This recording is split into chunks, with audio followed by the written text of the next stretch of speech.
Hello, folks. How you doing? We're doing great. So we're ready to start. So good afternoon, good morning, good evening. Thank you for joining us.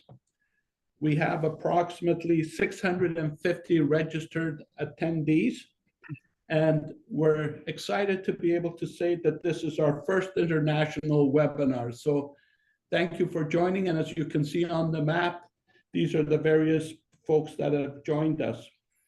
Just a couple of housekeeping things. As we go through the various presentations, we're going to try and keep them to 10 minutes. This is really meant to be a high-level cursory overview and to bring experts together. If you have questions, feel free to put them in the chat line. We will identify those, and at the end of the session, meaning at the end of all 5 presentations, we will address those questions. If Zoom crashes for whatever reason, just bear with us. We'll get you back and running. This presentation is being recorded, and we will provide you with a link to that. If I can ask for the first slide, just so that I can introduce the participants. And so, folks, this is what we're going to, what we're trying to do is bring together industry leaders. ORFA, which is the Ontario Recreation Facility Association, they're a tremendous partner of ours with regards to technology and training around the best practices of ice making. We're happy to have with us Chris Fish from ZAMBONI. So he will talk about some innovative ways of managing your ice. We're going to have Brad Wilkinson from CIMCO talk about some innovative technologies. Dave Loverock from Jet Ice, and then Zachary from ORFA talk about some of the new innovative things. Can we go to the slide with the timelines? So this is what we're hoping to cover off. A quick introduction, the evolution of ice making from Terry, know your water and monitor your conditions from Dave, integrated ice resurfacing from Chris, infrared imaging from Brad, and then Zachary will talk about the Sub-Zero. And at the conclusion, we're going to leave 10 minutes for questions and answers. Next slide, please. So with that being said, I'd like to pass it over to Terry.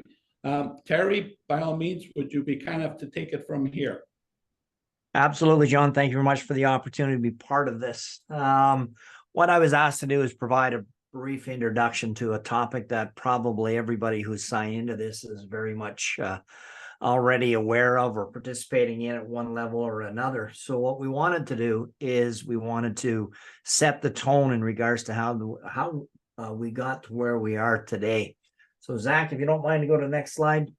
Ultimately, we always look to the Zamboni company in regards to the introduction of the ice resurfacer, but truly we don't give Frank Zamboni enough credit in regards to really he was the founding father to ice maintenance.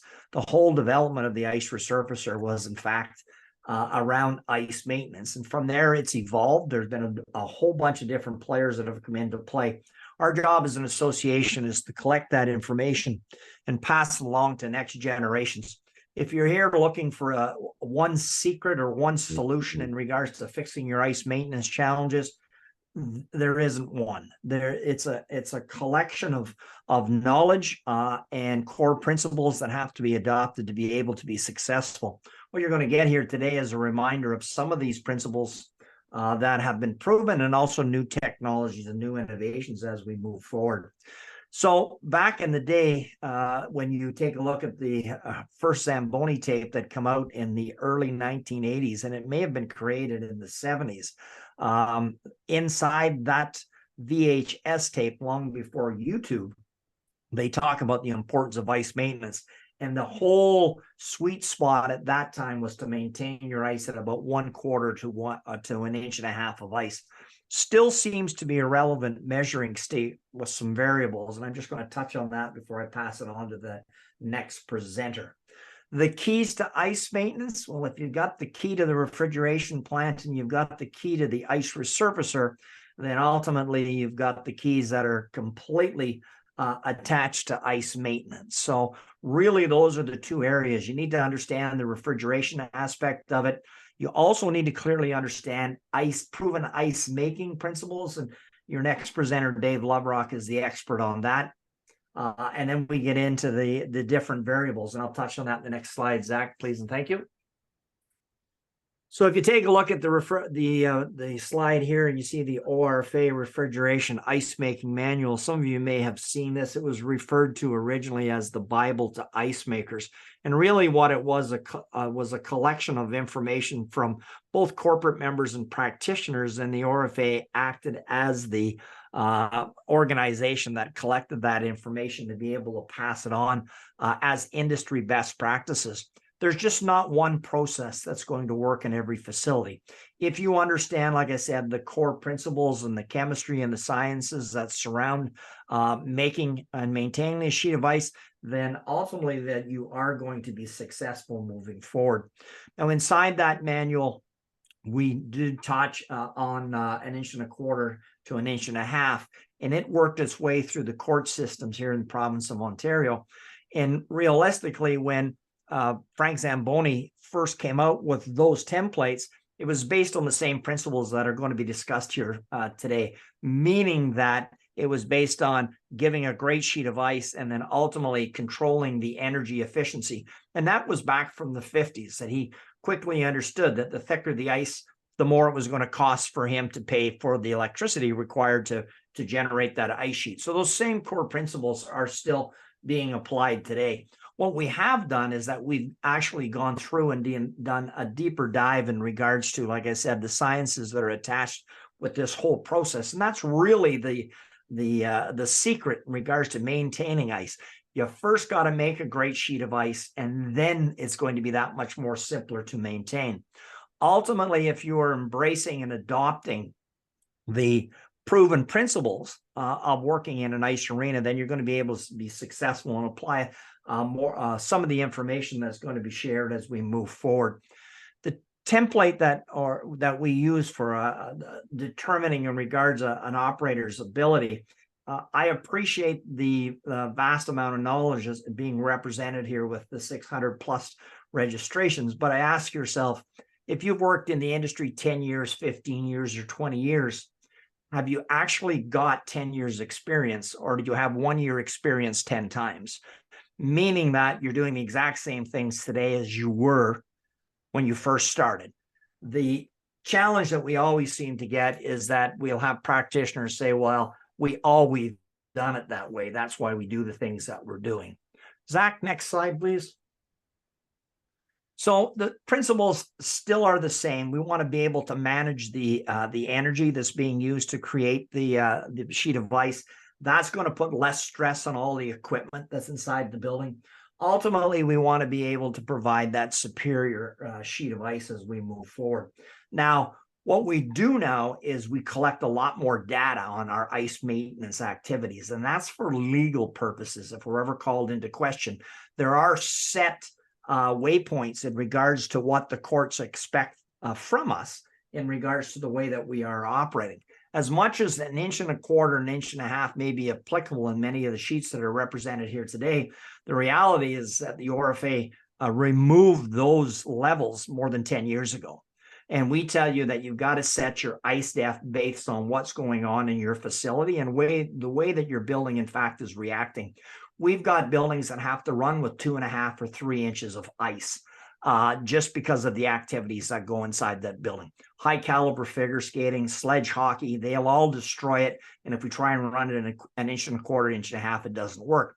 So every building has got a responsibility to create their own internal sweet spot when it comes to ice depth based on all the variables that I kind of skirted here. And the real trick is that's where you're supposed to be at the end of the tournament, the end of the day, the end of the week, not at the beginning. So if you've set that you want 1.25 inches, 1.5 inches, that's the spot that you need to be when they hoist whatever trophy they have on Sunday. So ultimately, at the end of the day, like I said, we want to make sure that we're staying on top of what our industry best practices and understanding our building and the proven principles. At that, I'm going to turn it over to the next presenter, who I believe is Dave Loverock. Dave definitely is the industry expert that I lean on in my capacity. He's painted in his career on a given day when he first started out, he would paint more ice sheets or create more ice sheets in 1 year than most ice makers would ever make in their career. So his experiences, trials and tribulations is really what we build on for our certified ice technician accreditation. So I'll end it there and I'll pass it on to your next speaker. Terry, sorry, Dave, 1 second. Terry? Sure. Yeah. 30 seconds or less. What makes ORFA so unique across the world? Well, I don't know if we're unique. We've been at it the longest. I think that's what makes us. We've been around since 1947, and we're still doing the same things as what the individuals who were volunteers back in the day built the association on. And that was the sharing of information. So everything that we pass along is, as much as the ORFA gets to put the brand on it, really it's time tested in the field by practitioners and passed along. It's debated, it's vetted, it's shifted, it's shaped based on each individual ice maker, but we get the privilege to be at times the holder of this information to pass it along to different generations. And we'll get individuals from around the world that'll tap into our information, they'll make it their own. We've borrowed it from others and we pass it along to others. That's really what we're built on as an organization. Thank you, Terry. With that being said, we'd like to pass it over to Dave. Mr. Loverock, the show is yours. How you doing, kids? Good to be here. Well, it's really talking about ice and ice making and practices of ice making. But a long time ago, somewhere around, I'd hazard to guess, about 1975, I ran into a gentleman, Doug Boer, who was the chief engineer at Maple Leaf Gardens. And he was the ice maker. He was the engineer. And he taught me a lot of stuff. He was one of the people that actually cared about the ice. He really did. It was all consuming for him. Next slide. There's a number of factors that come into play when you go to make great ice. And Dougie showed me a number of these. And the aspect of learning is an ongoing basis. Things change. And the practice of making a great quality sheet of ice is different in every building. But these factors come into play. It's ice temperature. Where do you want to be? What do you think you should have for an we refer to it as an air-ice interface temperature. What you skate on, the surface of the ice. The drivers have become a big part of it. Good drivers are hard to find. But when you've got a great driver, you can usually get a pretty good sheet of ice. Latent heat, anybody who fails to understand that relative humidity or that latent load that's on a sheet of ice will always have issues. Knowledge that's been passed down from generation to generation is sometimes not good knowledge. Things change. Water, that's what you're making. You make water and you put it out on your ice sheet and you freeze it, you do a phase change and bring it into a sheet of ice. Sensible heat, you have to be aware of what your facility is absorbing on an ongoing basis, be the lights, the outdoor, the roof. It's the heat you sense. I know people hate to say that, but it is sensible heat. The big one is also the envelope. Your envelope, some of the buildings were built in through the 50s, 60s, 70s, 80s. Nobody really took into account what you were trying to do. The engineers and the architects that are putting buildings together are definitely more aware than they were ever before about that envelope and how important it is to lock it in because you're trying to make ice in an environment that is altogether different than what's outside of your building. Air in the ice phase, that's a big debatable point with us. We want to make sure that your quality ice is a dense texture and it is of thickness. Terry talked about thickness for a number of moments there, and he was at that 1.5 inches, inch and a quarter, and he mentioned the Monday morning. So when you have heavy programming through the weekend, it's always the measurements on Monday morning that are pretty telltale on thickness that also dictate your cost of operation pretty dramatically. Next slide. Water quality. It's funny because it was always an issue with Doug at Maple Leaf Gardens, and at that time we were pulling out of Lake Ontario, Great Lakes water for Maple Leaf Gardens, and the water at that time was fairly good. It was relatively light water, as we refer to it, and you could get a good sheet of ice. But the funny part about it is water quality will dictate the quality of your ice. Next slide. Where do you get your water from? Pull out of a well, you pull it off of a lake. Some places you get good quality water, some places are horrible quality water. Your geography will dictate the quality of your water, dictates the quality of ice. You got, depends on where you are. Like if you're in the Midwest, we got Home Lake, Saskatchewan, that had absolutely horrible water. And the ice maker strived for years to make a great sheet of ice. And always had issues. They finally broke down and decided the entire town should treat their water, and they put in a massive water treatment system and solved his problem for him. Next slide. So if we take a look some places like Atlanta has great water. New York has good water. Not so much when you get to the prairies, the Midwest, but it all depends on mineral hardness. And that's what we look at, the TDS of the water. The harder the water, the harder it is to make a great sheet of ice. And it's measured off in TDS, or parts per million. And I'm sure that some of you have seen it happening. It gets embedded in the ice sheet, it salts out in the surface, and it gives you, on a good day, a hard water will give you a very questionable sheet. And it affects a number of things, especially the quality. Next slide.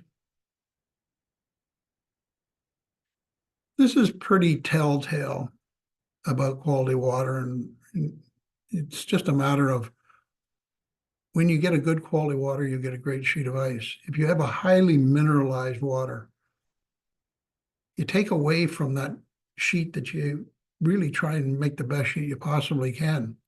That you can see on the left side, that's a treated water, it's just a 1 inch cube. And that's, I think it's about 3 parts per million. The other side is about, I think it was 470 parts per million on the measurement. And what you're seeing there is the fact that it's the water that freezes. The mineral content in the air that is naturally occurring in water doesn't freeze. It gets entrained in the ice sheet or entrapped in solution during the freezing process. There's a lot of science behind it, but it's really quite simple, and you can usually tell that by just we tell people, if you want to check and see how bad your water is, take a bucket and put it in your freezer and freeze it up and have a look at it. Next slide. This is a picture of a sheet of ice that we had installed at one point, and this was 1 inch of ice on a freshly painted surface, and this was the edge of a logo. And at 1 inch of ice, you can see the occlusion that occurs, and it's rather dramatic. And you can imagine what this sheet will look like after probably 3 or 4 weeks of skating. You won't be able to see lines and circles. And I've gone into rinks, and you realize that, oh yeah, they make ice, but it's not a very good quality ice. Next slide.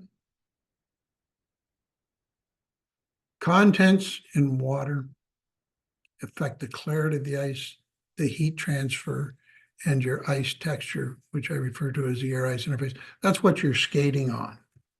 That's really what it boils down to.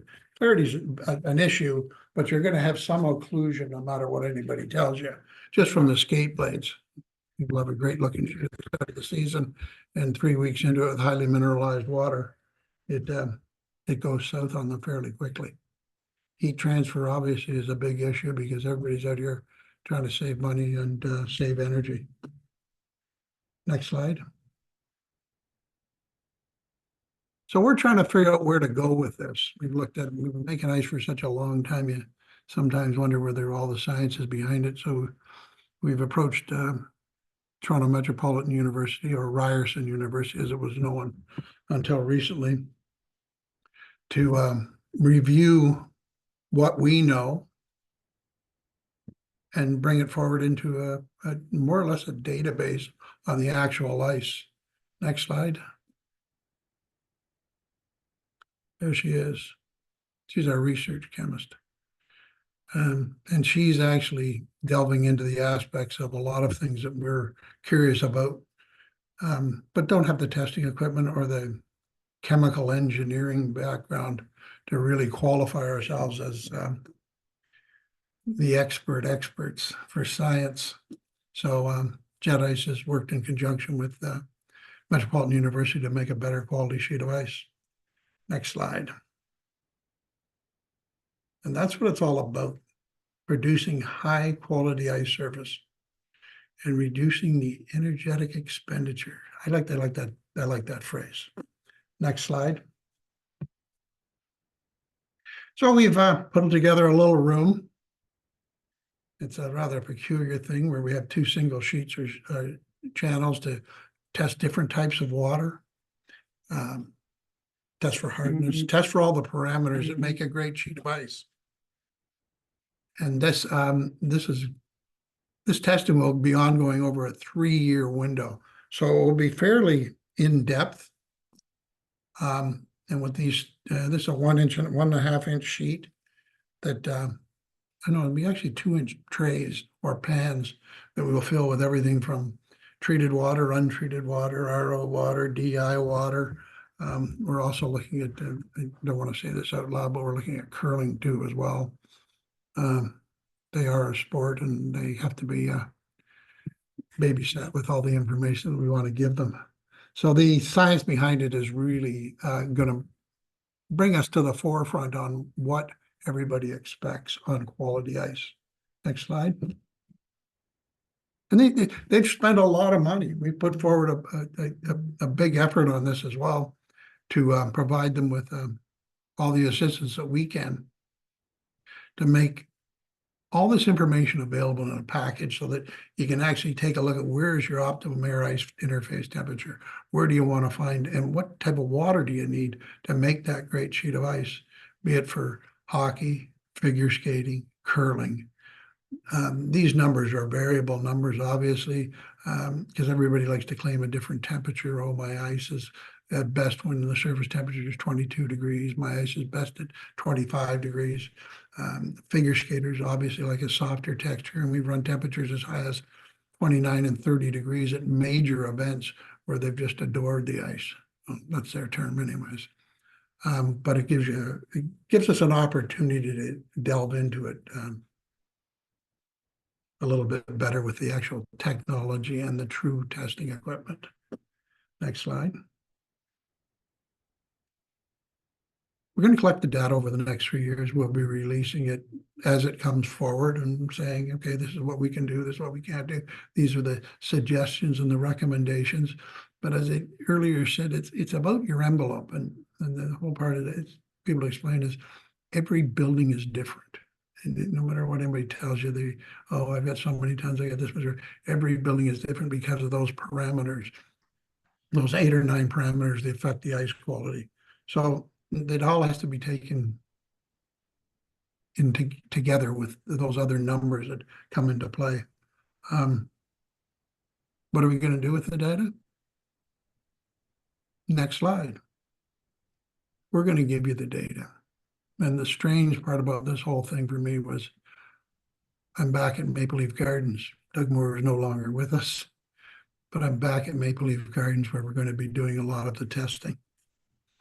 And what do we do with all this? We'll be sharing it with the ORFA and anybody who cares to take a look at what we found. But it's really about the water. That's where we started. So what do you do with the water? Next slide. You put it in the ZAMBONI. Go into a flood, put it down. Great drivers, great water, can make great ice. Thanks, guys. Thank you, David. And just a point of re-emphasis, right? So at the end of the 3 years, Dave, Jet Ice will have a document that will be an engineering type of document that will be shared, and that these folks, if they reach out to you, would have access to, correct? Yes, yeah. As a like this testing process is not a simple 1-day test or a 2-day, 10-day test. This will be ongoing over 3 years. We'll be doing a lot of other testing as well at the same time. But the testing on the water and water quality will be available hopefully within the next 6 months to a year. And then we will continue on with a lot of the other variables, the relative humidity that, everybody seeks and wants to understand where is my dew point, air motion over a sheet of ice that is like 23 degrees, and treated water and then untreated water, and the variables that come into play there. Awesome. Thank you very much, Dave. All right, thank you.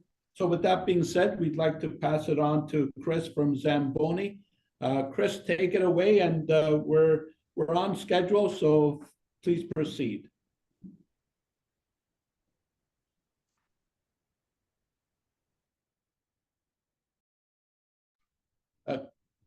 Chris, I think you're muted.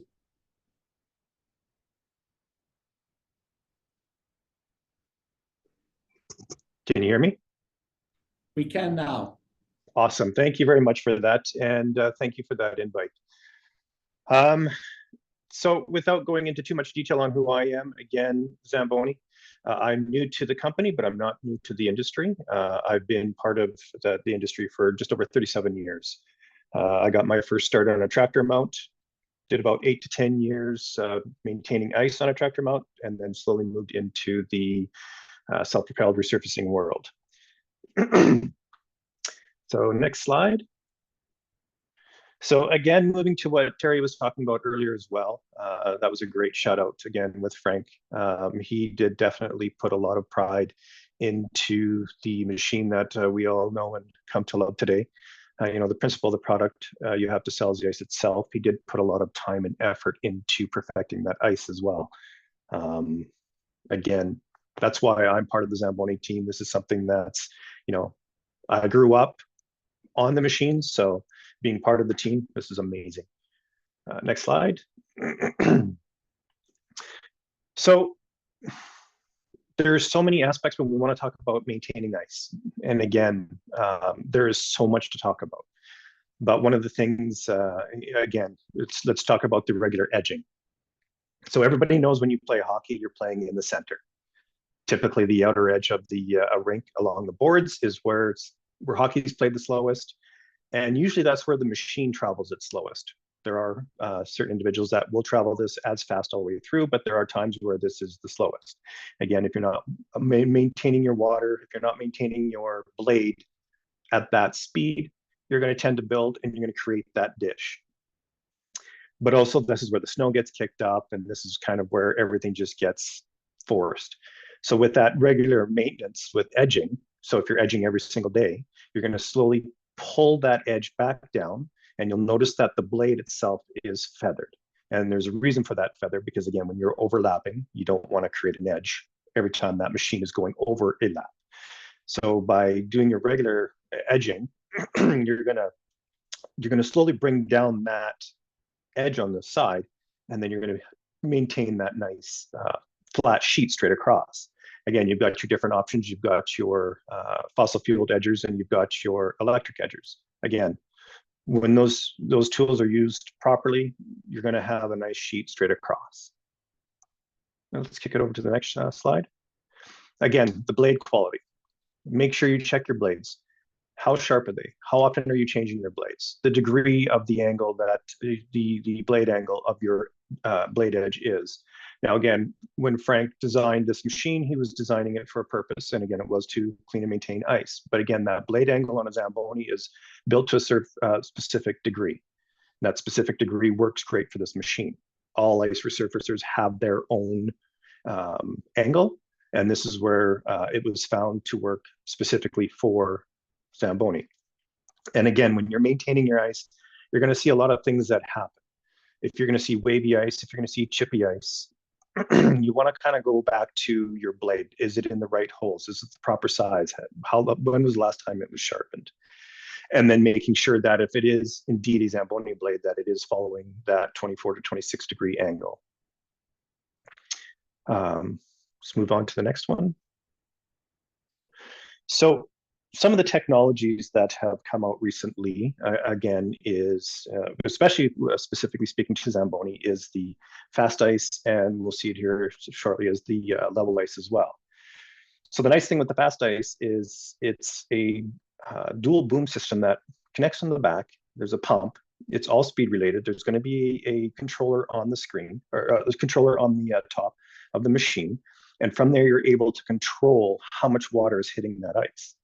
It takes that spreader bar away. So a lot of that guesswork of how much water is coming out to what your speed is, even though there is advanced wash watering systems out there that kind of control both, you're still having to monitor your blade, you're still having to monitor your speeds, you're still having to monitor how much water is going down. Whereas the fast ice, it's nice because it's a technology that with the dual boom system is it's putting out as much as you want it to put out.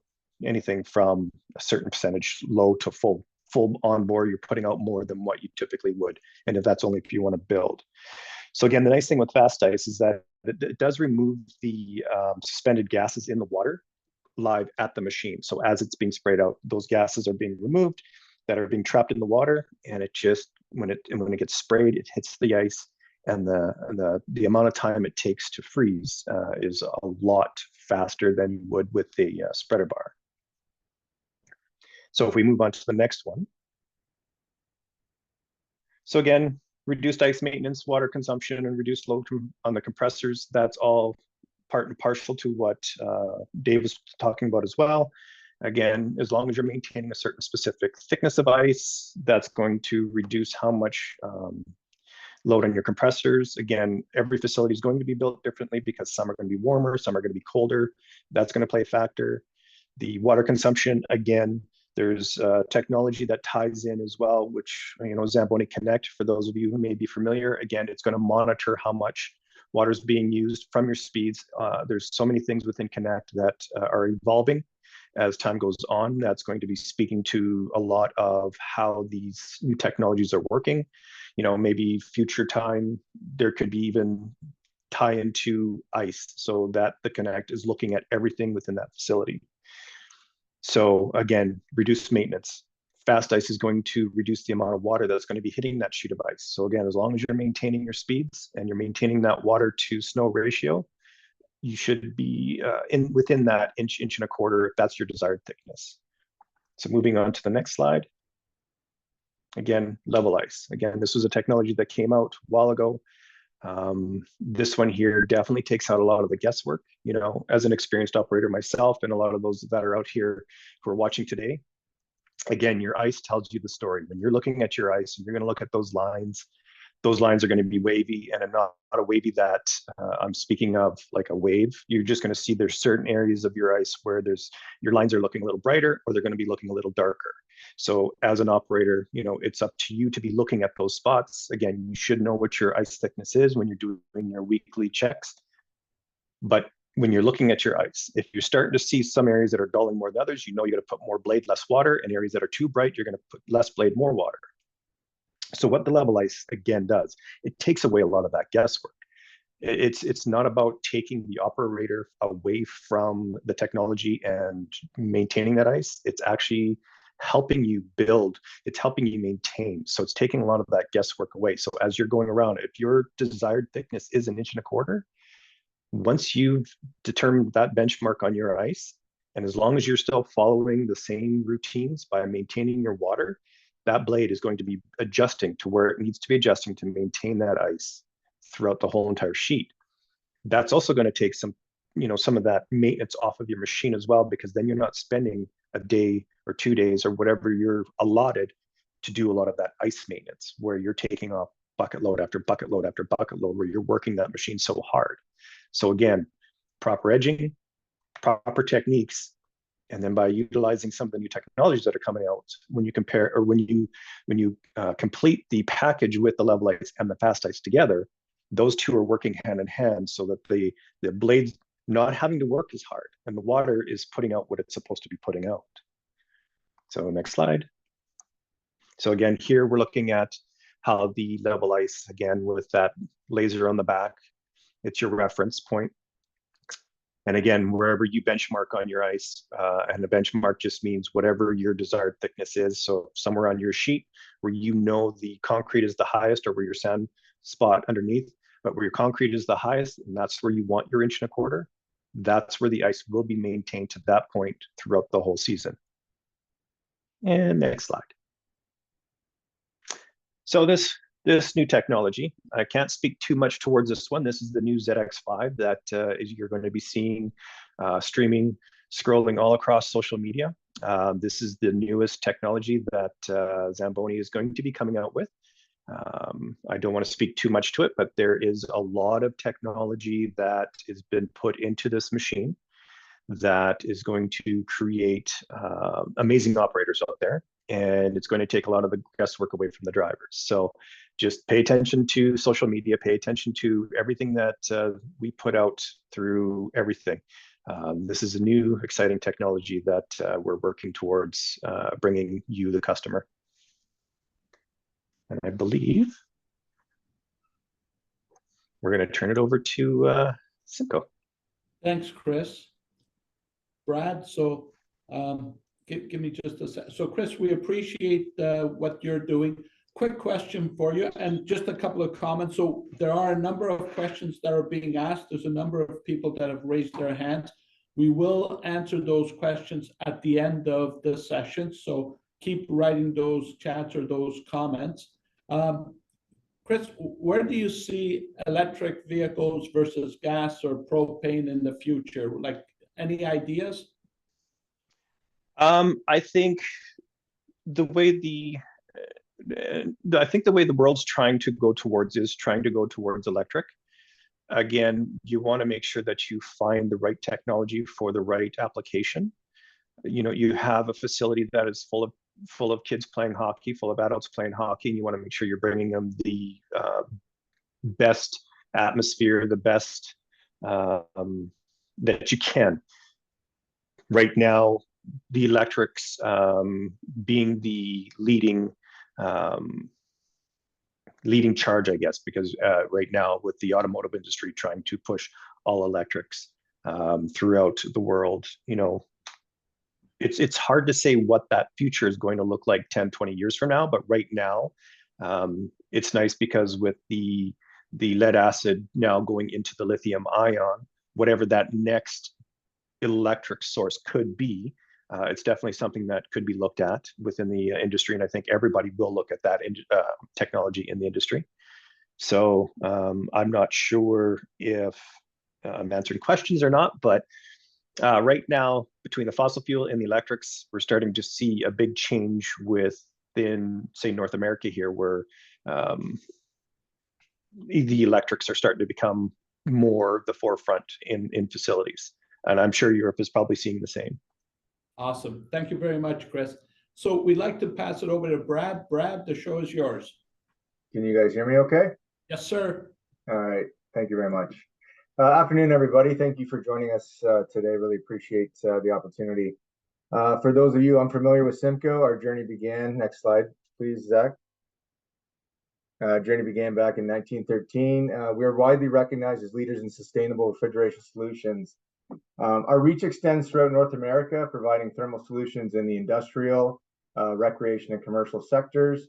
And in the ice rink industry in particular, we're very proud to say that we've installed over 50% of the world's ice rinks. As a company, we've employed over 1,200 employees, including 550 mechanics throughout North America. And our commitment to excellence and innovation has solidified our position in this market. What we do at CIMCO, right from, we're a bit of a turnkey operation. We design systems from conception to install. We have in-house engineering that can take you through the start of the job right to the end. We manufacture in-house as well with our panel shop and our controls division. So everything's quality control in our own shop. And we install it and we provide aftermarket service after install. There have been many changes in the ice rink industry or industry refrigeration alone, that we've seen a lot of changes in the controls that are focused on maximizing performance, lowering your carbon footprint, saving energy, saving gas, and also improving safety. Today, I want to share with you our latest version of our control system, which is the IQ series controller. it captures all of those key items. Next slide, please. So the IQ automation system comes in 3 models, the IQ, IQ Plus, and IQ Elite, which focuses on monitoring the system, easy access, so updates when you're not on site, optimization, make changes wherever you are in real time, and it also streams the data. It collects a lot of information so you're able to make informed decisions. For those on the webinar today, please note that any existing ice rink controller, CIMCO controller, can be upgraded to the IQ Plus and IQ Elite fairly seamlessly. Just make sure you talk to us and talk to your local rep to see what needs to be done. All the IQ packages provide instant feedback, and we analyze it based on a safety, reliability, and efficiency aspect. And you'll be notified if any of those metrics are out of parameters. Next slide, please, Zach. So this is a breakdown of the different models. So our latest 6000E Smart Hub model would basically be the IQ. The IQ Plus builds in some analytics, and the IQ Elite builds in more of a performance aspect on top of everything that's more performance driven for NHL high level operations. Just going through the different features, the Essential, that's your controls, your equipment controls. It'll have the latest hardware.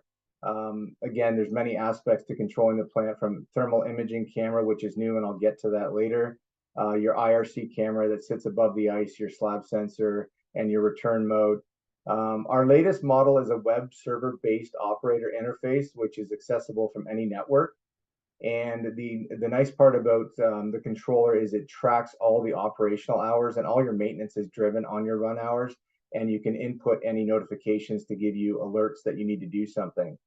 Along with the Essential features, we have an energy component to it, where a lot of the refrigeration systems out there are designed for working at the worst possible conditions throughout the year. And this feature will give you the ability to operate the system based on outside conditions. So my experience with upgrades or new installs, the incentives out there, I strongly recommend looking into it, because you might be able to get a $10,000 to $15,000 incentive toward an upgrade or a new ice rink controller. The difference on our new control system compared to the 6000E and Smart Hub is we've really stepped up the analytics, because information is everything. We've provided 45 additional sensors, 25 new algorithms to our controller that looks at a lot of different aspects of the operation, and it able to gives you that information in your palm of your hand through an app, so you can make real-time decisions. Along with that, it will store the power. So one of the things that we noticed on a lot of upgrades is questions we do get is how much power does these systems consume? And this system with the power meter will be able to give you that feedback. The nice part about that feature is if you are consuming more power than you generally consumed a month ago or that month previous year, you'll be able to see that there may be something wrong with the plant that needs to be addressed. The IQ performance feature of the package really has come to light in the last year. We worked closely with Bill Falls, the T-Mobile, the Vegas Golden Knights, and along with a thermal imaging camera, have really driven into the performance of the ice rink package on from the ice maker to the engineering team at that building, and really dialed it in so that we can give a better response time. One of the things was when they come out for flooding, their system is delayed and it doesn't engage quick enough. So now they're able to start the plant earlier and have that set up a lot quicker before the period starts in the next period. Another long thing with this is it's tied to the game clock as well. So you can put notifications in there to start the plant at different points in the game as well. And all of these packages will come with an IQ Connect package, which is a warranty package and a customizable package, so you can make changes throughout the year if you want to add stuff or take away stuff. Next slide, please. So this is the IQ Vision camera. It's a state-of-the-art thermal imaging camera that takes this whole picture of the entire surface versus one specific area. So 91,000 separate temperature set points. It has the capacity to read different areas of the ice. So you can see here, you can just pinpoint the face-off dots. It will record the screenshots manually or by programming it during the game. And it'll also show you the different temperature based on the colors of the ice on what's setting up faster in certain areas than others. Next slide, please. So this is just a game, Vegas Golden Knights, the start of the period. You can see all the players lining up for a face-off, and the mouse is moving around the ice surface, and as it's doing that at the start of the period, you can see this is a warm-up where they just came off the ice, and you can see at the either ends where the Zamboni has put more water down. It takes a bit more to set up than in the middle of the ice. And then the last video here will be of a flood. So you can see how the Zambonis are going around and applying water, and there's certain areas that are setting up faster than others. One thing we found with the thermal imaging camera that's been nice is pinpointing areas where you're getting hot air that's coming down onto the ice in certain parts of the rink there, so you can address it and deal with it. Next slide. So this is the app that is connected with the IQ Elite package. Again, the set points are easily changeable throughout the game. Talking to Bill and the ice crew and talking to the engineering team, a lot of times they don't have time to go back to the room, but they want to have that connectability in game mode or during the game day.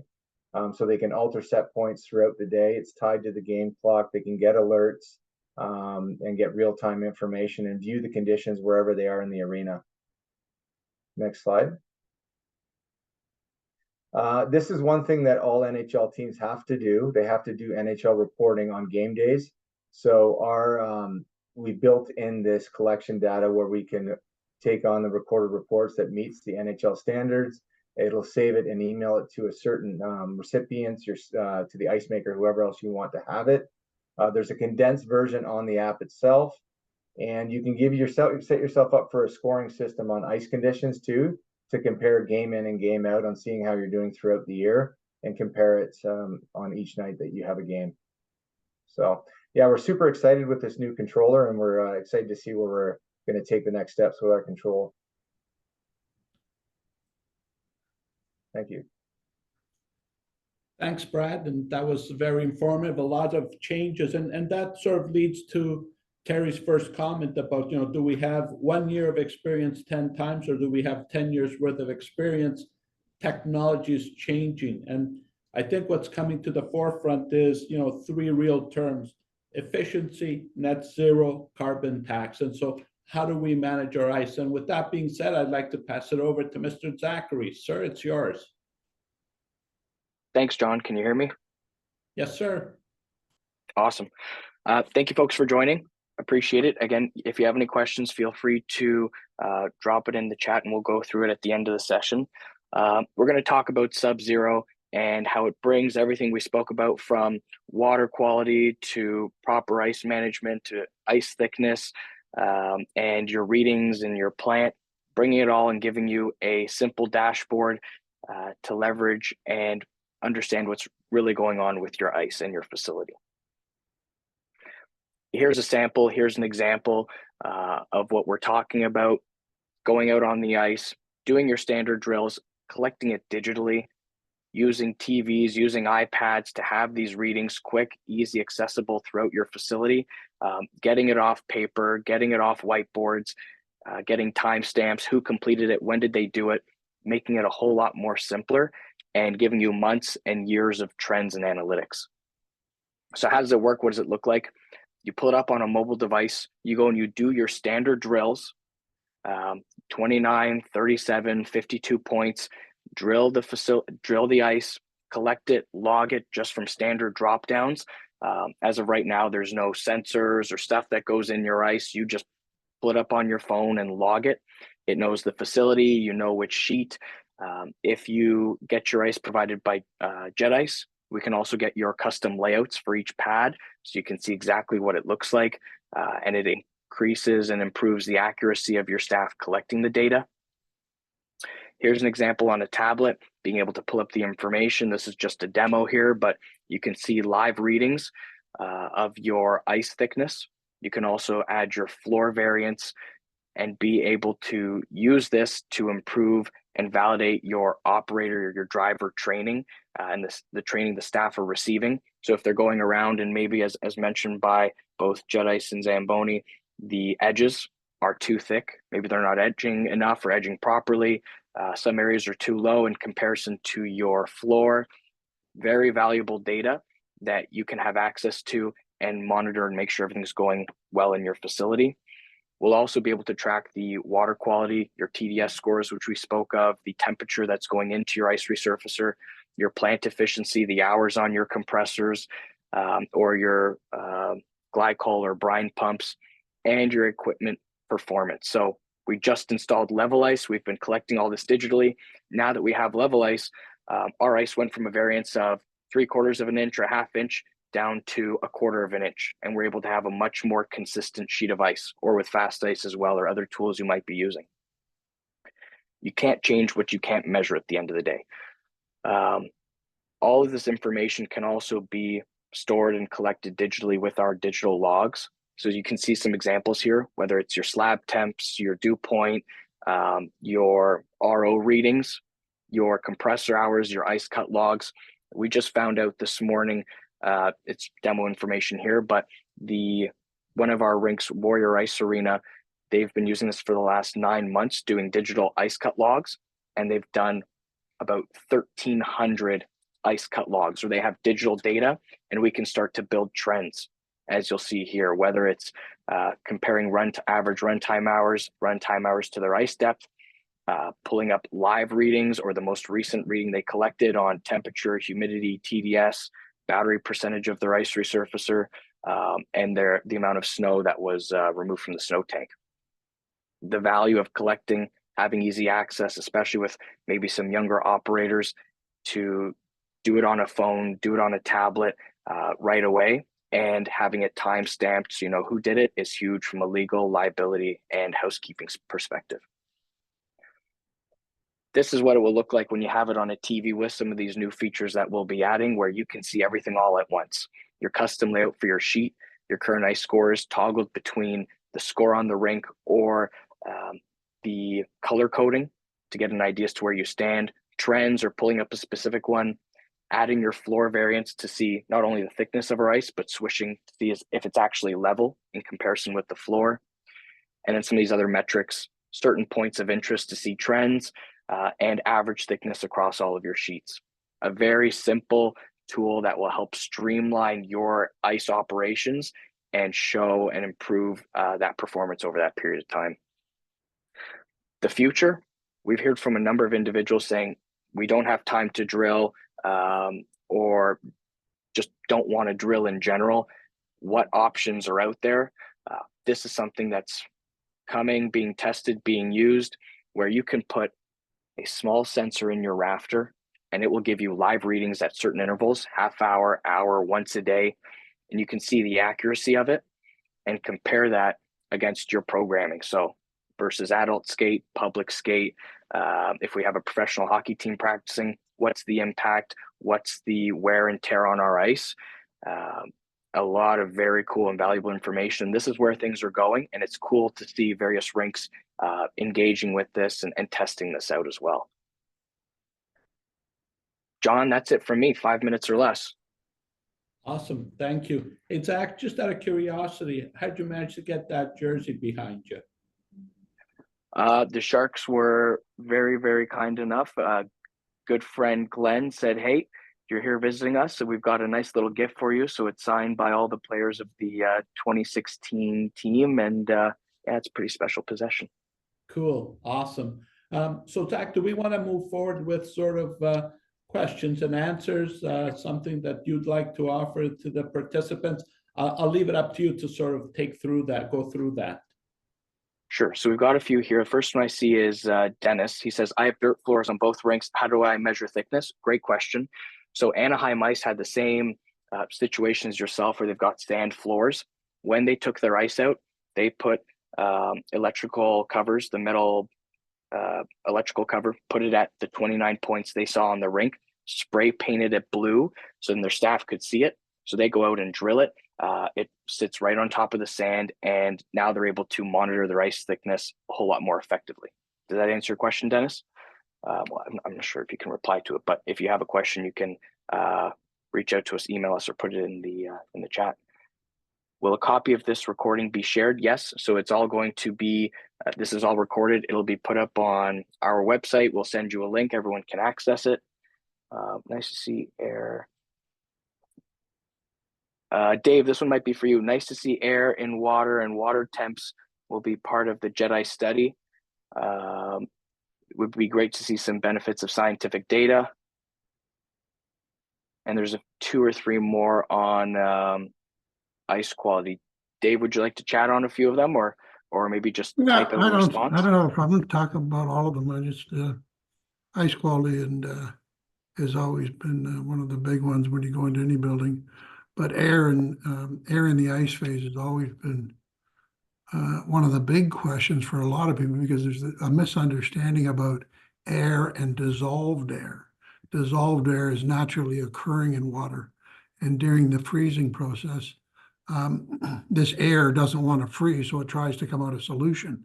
And when it doesn't come out of solution, the air, as it freezes, these air bubbles, microbubbles come up, and they get locked in by the surface tension or the meniscus of the water.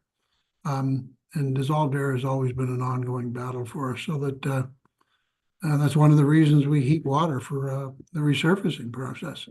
And the number there is anywhere between about 120 to 160 degrees. Some places have very little dissolved air. Some places have a lot of dissolved air. And once it gets locked into your ice phase, you've got to find a way it actually insulates the ice. And this is one of the things that we want the university to look into with a lot of effort, because it's one of the things that affect the clarity of the ice when you have this dissolved air in the ice. And you don't realize how big it is an issue with a lot of these rinks until you realize the issue itself. Yeah, thank you very much, Dave. Let's see here. We've got another question. Someone just asked about Sub-Zero having 3D point cloud maps. Yeah, so those are things we've talked about, we've discussed. That will be eventual add-ons and future development. Right now, it's giving a simple tool to do the ice steps. Once we have data, which now we've got rinks getting into the 50 to 75 ice step checks completed, that aggregate data will give us the ability to build out and show and display it in different ways.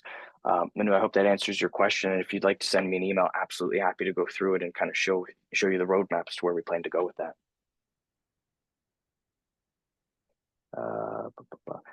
We have a question regarding best tools to take accurate surface temperatures. We keep our building at 13 degrees. What is a comfortable setting that works for the fans, but also works for the ice? With fast ice, can you use cold water to flood? So I'm not sure if somebody wants to jump in and answer 2 or 3 of those. You can use cold water to flood. We just don't recommend it. I would have to agree with that ideal one too. surface temperatures, that's a debatable point. Every building might be different, but we're finding that most of the buildings we deal with now are running in between a surfaced air ice interface temperature between 22 and 25 degrees. Figure skating, if you got a good programming method, you can run as high as 27, 28, 29 degrees. But it is definitely reflective on your programming for surface temperature. Awesome. We've got another question for you, Dave. When using RO water, what ppm do you recommend? That's another good one that is debatable. We've had I've got a little rink down the road here who's using 3 ppm, and he's running a surface temperature of 25 degrees. I've got NHL buildings that are running 50 to 100 ppm, and they're running surface temperatures of 22 to 24 degrees. RO water is definitely a big advantage for ice makers, especially in places where there's hard water. Another question, does the quality of water affect the painting application? To some degree, yes, but not really, because what you're doing is you're taking whoever's paint you're using, you're taking a few 100 pounds of material and putting it into water. But you have to be careful if you've got high iron water. Iron and TiO2 don't mix very well together. As a matter of fact, you'll find they flocculate. So a good quality water when you're mixing your paint will give you an advantage. Another one for you, Dave. With your research project, are you looking at the effect of different sharpening grinds as an effect of fracturing, holding edges, and stopping power? 1/2 inch versus 3/4.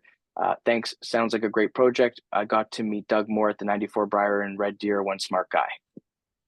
He was a smart guy. As for the blades, I'm really not sure. That's a different test. We're actually building a blade to run the sheet now that, but for go back to the blade and look at it after the fact, I'm really not sure how far that in-depth is going to be on and how much time we've got on it. Awesome. We got one here. Best tool to use for ice once you drill outside of a tape measurement. Dave, not sure if you want to add, just chatting a bit about a caliper and some other tools that are out there they can use. I like the caliper one is fairly accurate. Just drill the hole and punch it down in and then read the number off the side of it. We also had people that had drills where they had them painted on the side, 3/4 inch, inch and a half, 1 3/4, 2 inch. And as you push the drill down, you can just look at the side of the drill and say, okay, we're at 1 1/2 inch or 2 inch instead of dragging out the tape measure. But I think technology will show that over the next few years, there'll be instruments out there that'll be able to measure ice thickness. Yeah. And we got one last question. How often should we perform an ice fusion when we raise the ice temperature to 28 degrees for a 12-hour period, then return it back to 21, currently doing it twice a season? Tempering the ice, is this what he's referring to? I don't want to speak for him. Maybe if Jeff wants to clarify his question. I think temperature, that's what he's referring to. You raise your ice temperatures up that much, you are trying to temper your ice. In a lot of cases, some people do it, NHL buildings do it a couple times a month, maybe 3 or 4 times a month. But in most facilities, it shouldn't be necessary because you're not stress relieving the floor. NHL buildings are going from a covered to an uncovered floor, fighting their surface temperatures, fighting their slab temperatures. When they cover the floor up, if the floor is still cold, it has a tendency to crack more. So they just actually put some heat back into the slab is what they're doing. Awesome. And he says yes there. Great. Excellent session. Thanks for organizing. Look forward to the outcome of the data of the study. Yep. What temperature is recommended in resurfacing? Can it be sustained with an on-demand tankless system? On-demand tankless system. Yeah, some of the bigger ones are out there now. There's IntelliHot that has an instant on. And I'm not selling anybody anything, but that technology is coming, and they're coming with heat pumps as well. Make a big difference in the not too distant future. Yeah. And you should be yeah, John, go recycling ahead. your heat anyways. You should have free hot water in most of the buildings, and CIMCO's got a lot of input on that one. So Zach, in relationship to the time and so on, I think Yep. what I'd like to suggest is we have these questions. We can respond to those questions, or they can reach out to you, and you can forward them to the appropriate individual and give them the necessary answers. Any last concluding comments, Zach? No, I think we're good to go. There's going to be a webinar survey once you leave the Zoom. So if you don't mind filling it in, we appreciate it. Anyone that fills it in can get access to Sub-Zero for 3 months at no cost, no commitment. And there'll also be a follow-up email with the survey link in there. We just appreciate it so we understand kind of what was good, what you enjoyed, maybe what you might look forward to in a future session. And that'll help us go from there. And thank you to the almost 400 participants that joined us today. Awesome. Well, folks, on behalf of the presenters and Marmac, we're thankful for you having spent an hour with us. We appreciate your time. We know that time is precious. We look forward to a follow-up discussion if any of you have anything that you'd like to share with us. And the presentation will be recorded. It will be online. And feel free to reach out to Zachary if you have any specific questions. With that being said, we'll now conclude this session. Thank you very much for your time.